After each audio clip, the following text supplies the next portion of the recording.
धन्वंतरी पूजन का विधान बताते। भगवान का सुंदर कृष्ण पक्ष की त्रयोदशी को कार्तिक के महीने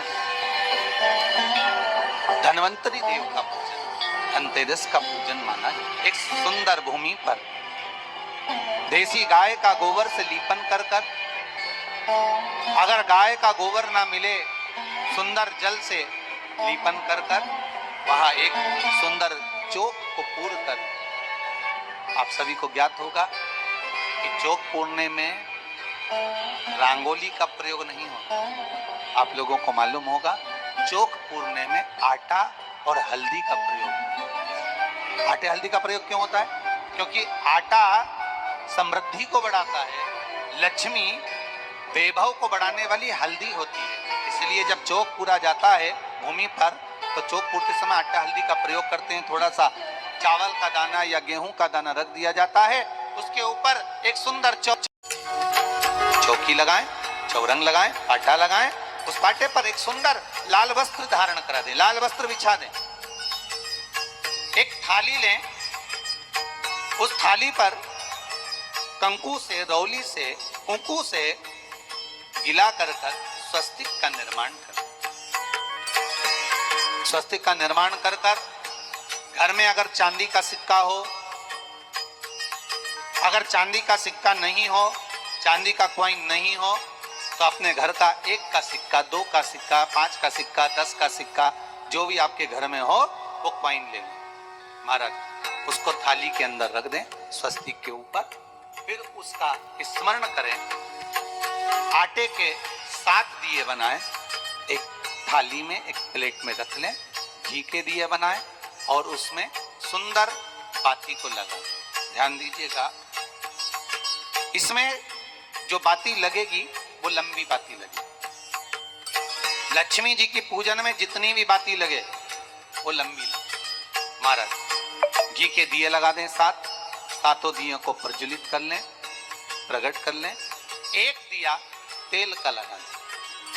तेल का जो दिया लगाया है, जहां पर आपने सिक्का रखा है, कॉइन रखा है, उसका लेफ्ट हैंड, मतलब आप ऐसे बैठे हो तो आपका सीधा हाथ की ओर आप तेल का दिया लग दें। और जो 7 दिए आपने लगाए हैं वो लक्ष्मी जी के राइट हैंड, मतलब आपका लेफ्ट हैंड हो गया, लक्ष्मी जी का राइट हैंड, आपका लेफ्ट हैंड, आपका उल्टा। वहां पर 7 दिए जो आपने प्रज्वलित करे हैं वो प्लेट में रखें। सुंदर थाली जो आपने पूजन की तैयार करी है, उसमें कुंकू, रोली, हल्दी, अबीर, गुलाल, चंदन, मौली, लाल धागा, मौली, अमरबेल के टुकड़े, कमलगट्टे, हल्दी की गांठ, सुंदर भाव में उसको रखें। जल का पात्र सुंदर आनंद से, जो क्वाइन चांदी का और देसी क्वाइन आपने जो रखा है उसका जल से पूजन करें। क्वाइन का पूजन करें, कंकु आदि से पूजन करने के बाद दोनों सिक्कों को उठा लें। दोनों कॉइन, जो चांदी का सिक्का है और जो देसी कॉइन है, उसको उठाकर उस पर जो कलेवा है, मौली है, नाड़ा है, लच्छा है, उसको लपेटना प्रारंभ कर और उसको लपेटें। पहले चांदी का सिक्का लपेट दे, फिर देसी सिक्का जो आपने रखा है 1, 2, 5, 10 का जो सिक्का रखा है उसको लपेट, थाली में उसको रख लें। फिर वापस उस पर जल का छींटा देकर उसका पूजन करें। महाराज हल्दी, रौली, मौली, चंदन आदि लगाकर सुंदर भाव से चावल को हल्दी में भिगो लें और पीले चावल कर कर उल्टे हाथ में चावल लेकर माता लक्ष्मी के ऊपर जो 2 सिक्के रखे हैं उनका पूजन करें। साथ में जब चावल छोड़ते जाएं तो गणेश जी का भी स्मरण करते हैं। हे रिद्धि सिद्धि के दाता श्री गणेश जी महाराज, आप हमारे यहाँ पर सदा माता लक्ष्मी को लेकर, कुबेर भंडारी को लेकर सदा विराजमान रहे, नारायण को लेकर सदा विराजमान रहे। चावल छोड़ते जाएं और बाबा से विनती करते जाएं, माता लक्ष्मी से निवेदन करते जाएं, भगवान शिव का स्मरण करें, भगवान नारायण का स्मरण करें, माता लक्ष्मी का स्मरण करें, रिद्धि सिद्धि के दाता भगवान श्री गणेश जी महाराज का स्मरण करें। छोड़ते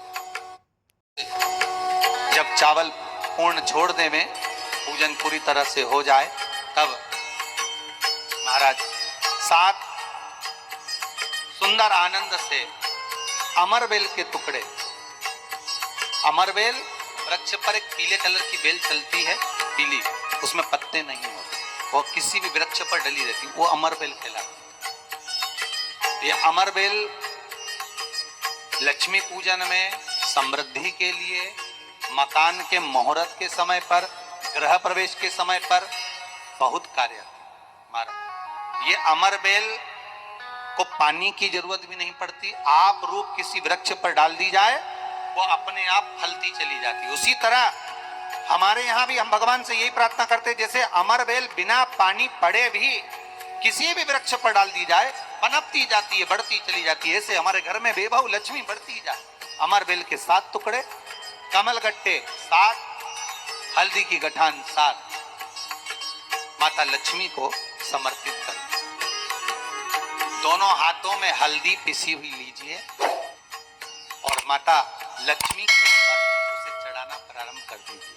7 बार पिसी हुई हल्दी वो सिक्कों पर चढ़ा दें, अपनी मनोकामना कर कर अपने घर में माता लक्ष्मी को विराजमान करने के। जब हल्दी पूर्ण चढ़ जाए, हाथ में कुंकू ले लीजिए, रोली ले लीजिए, उस रोली कुंकू को भी माता लक्ष्मी को समर्पित करें।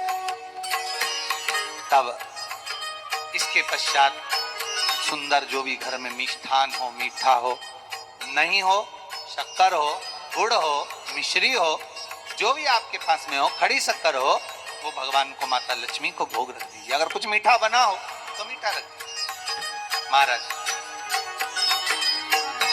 घर में संपूर्ण पूजन कर कर आपके घर में जो देवालय में भगवान बैठे हैं उनका भी पूजन करिए। पूजन करने के पश्चात आप माता लक्ष्मी से निवेदन करिए, हे माँ आप हमारे यहाँ सदा विराजमान हो।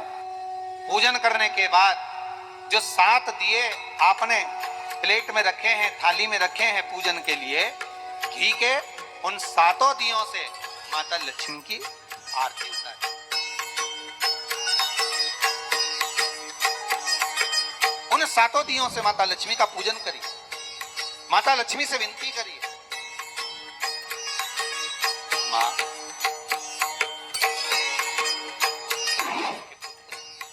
माँ आप हमारे घर का रास्ता भूल गई हो, बहुत कष्ट, बहुत दुखी है, पर भगवान शिव पर विश्वास कर कर, कुबेर भंडारी पर, कुबेरेश्वर महादेव पर विश्वास कर कर, भगवान नारायण के सुंदर प्रसंगों पर विश्वास कर कर, माँ भगवान शंकर का अनुमोदन कर कर, हे माँ आप हमारे घर में विराजमान हो। आप हमारे मार्ग को, हमारे घर को, हमारे घर के रास्ते को, हमारे घर के द्वार को आप भूल गई हो माँ। हे बेबहू लक्ष्मी, हे धन लक्ष्मी, हे संतान लक्ष्मी, हे माँ लक्ष्मी, हे धान्य लक्ष्मी, आप हमारे घर में विराजमान। 7 दीप जो प्रज्वलित करे हैं उससे माता की आरती उतारिए। फिर माता को झोली पसार कर प्रणाम कर कर भूमि पर नमन करो।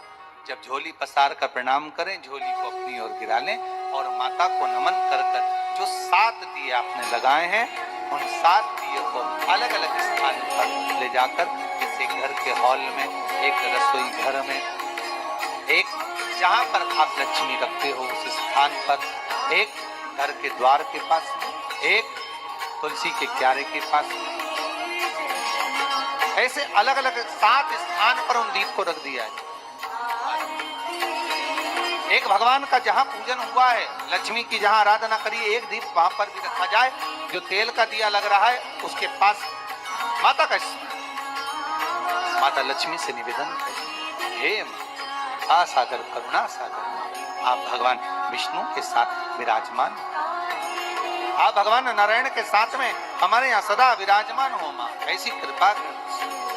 महाराज माँ से विनती कर कर बड़ा उत्साह, बड़ा उमंग, बड़ा आनंद रखना। आपने अगर धनवंतरी की पूजन करी है, धनतेरस की पूजन करी है, कोई वस्तु, कोई सामग्री अगर आप लेकर आए हो, कोई पात्र लेकर आए हो, कोई तांबे का पात्र लाए हो, जो भी वस्तु आप नहीं लेकर आए हो उसका भी पूजन उसी दिन कर लेना।